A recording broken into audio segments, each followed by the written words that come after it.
आंबोळीतील शेतकऱ्याच्या घराची भिंत मध्यरात्री कोसळली. सुदैवानं जीवितहानी टळली. जनावरांचाही बचाव. मुसळधार पावसामुळे मोठं आर्थिक नुकसान. चंदगड तालुक्यात गेल्या 15 दिवसांपासून सुरू असलेल्या मुसळधार पावसाचा फटका आमरोळी येथील शेतकरी विकास परशुराम वायंगडे यांना बसला.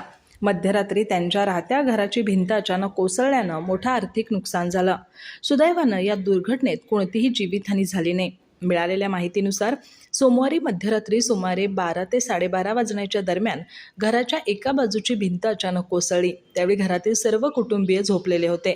मोठा आवाज झाल्याने ते तातडीने घराबाहेर धावत आल्यानं मोठा अनर्थ टळला.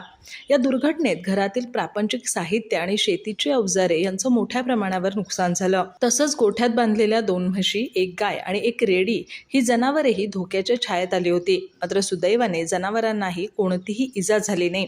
दरम्यान चंदगड तालुक्यात गेल्या काही दिवसांपासून सुरू असलेल्या संततधार पावसामुळे अनेक ठिकाणी घरांच्या भिंती कोसळणं, शेतीचं नुकसान, रस्ते खचणं अशा घटना घडत असून ग्रामीण भागातील नागरिकांमध्ये भीतीचं वातावरण निर्माण झालंय.